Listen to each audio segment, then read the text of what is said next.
Hello again, it's John and Chris from Stafford VW. This is video 2 of our short videos, just talking you through the basics of when you collect your car to get you by. So we're going to look now at the interface. So it's the newest interface that's in most VW models that we have at the moment. As I say, run through the different little bits and bobs to get you by. If you've got any further questions, obviously we can discuss it on the day of collection, or ultimately once you've taken the car, you know where we are if you've got any questions, you need to run over anything.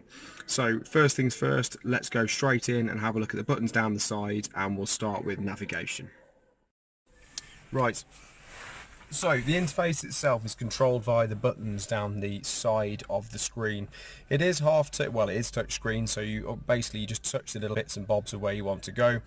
But down the right here you've got the switches such as navigation, app connect. Now we'll go through app connect on a slightly different video. You've got the car and menu buttons, which you won't really go into on a kind of day-to-day basis anyway.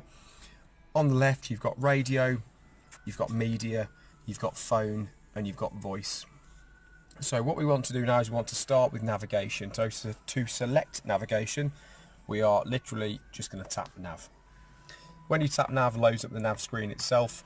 So there's loads of different options and loads of different things that you can do down here, but all we want to do for the time being is just set a destination in the navigation. So what we're going to do is when we move our hand towards it, it is all gesture based. So as soon as I move my hand towards the screen, the menu pops up along the bottom. So we want new destination. So new destination. Let's close that down. Best thing to do here is literally just type in the postcode of where you want to go.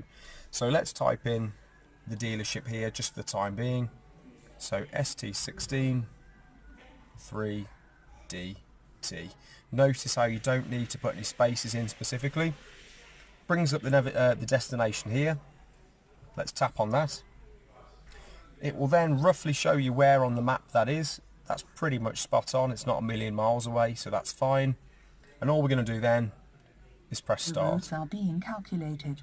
Please select a route. So it will now select, or it now gives you the option of 3 routes. So you've got the most economical route, the quickest route, and the shortest route. Let's just go, for instance, with the quickest route for the moment. Tap on that.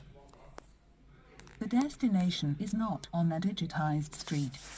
And that's the destination is in the direction shown. That's pretty much it. So now the destination is live. She will give you traffic updates if anything happens along the route. She will reroute you, etc, etc. So that destination is now set in. To cancel it, again, move your hand towards the screen. Instead of new destination now down here, you've actually got route.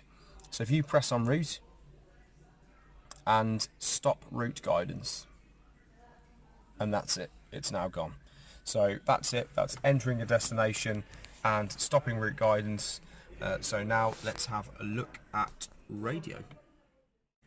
Right, so let's have a look at radio now. So we've been on navigation. We want to select radio. So all we're going to do is, funnily enough, we're going to press radio.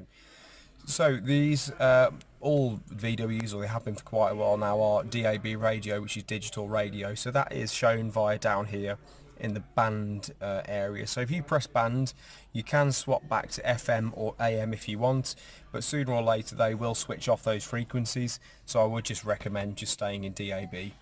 So there is some presets that have already been set in here at the moment. So let's go into station list, which is down here, and this will list all the different stations that the car is picking up at the moment.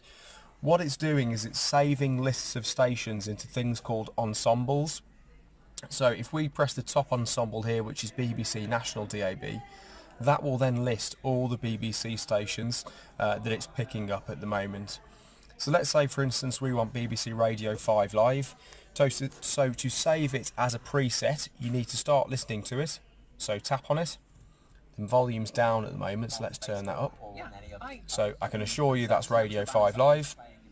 Then what we need to do is come back out of here when that goes, on the return button.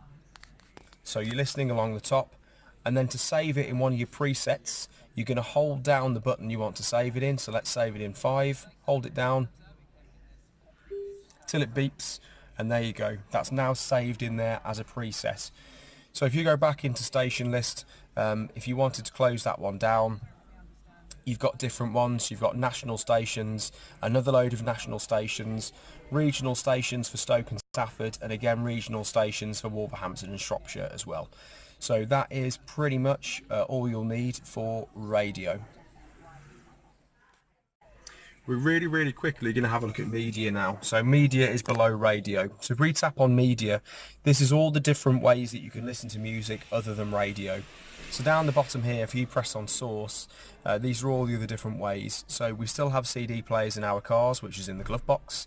There's an SD card slot, so you can get music onto an SD card. There's USB, there's an auxiliary port, there's Bluetooth audio. So there's all different ways you can listen to your music. We will touch on this perhaps a little bit when you pick the car up, but yeah, loads of different ways you can listen to your music. Okay, so moving swiftly on, let's have a look at phone. So realistically, we should be pairing this for you when you get here, but I'm going to show you in case you want to either give it a go yourself or you want to pair another phone when you get home. So looking back at the screen, funnily enough, tap on phone, brings up the phone menu. So what you need to do now is actually go onto your phone itself, go onto Bluetooth on your actual phone. So for instance, I've got my phone up here. Go onto Bluetooth and actively start looking for devices. So your phone now should be searching for devices.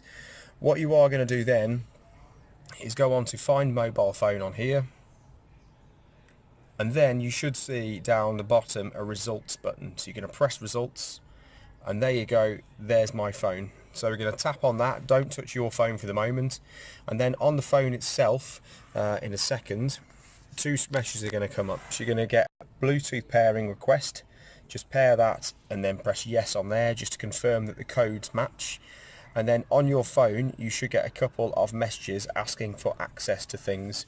So access to your contacts and call history, and then access to your SMS messages, etc. there. So once you've allowed both of those and confirmed it, that's it, all done. Press OK. Now my phone is all paired up and ready to go. So along the bottom I can dial a number, I can go into my contacts, so it should download all the contacts into there for you. So just to confirm, yep, they're all in there.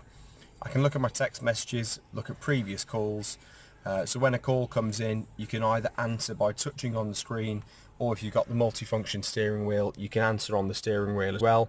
But that's it now, phone's all paired up, safe and sound, legal and ready to go. So finally, to touch on the last couple of switches that are on the screen here. So down the bottom you've got voice. So voice, you can activate voice activation, should I say, via the dealer. So if the car hasn't got it on it as a factory option, we can activate it and we can get it sorted for you. Other buttons down here, you've got car and menu. So these two buttons you won't really use on a day-to-day basis, but these will access things like onboard computer, miles per gallon, etc, etc, and the menu goes into all the different settings of the car. You can just have a play around in there, you can't do a great deal wrong, but like I say, that's just general generic settings there.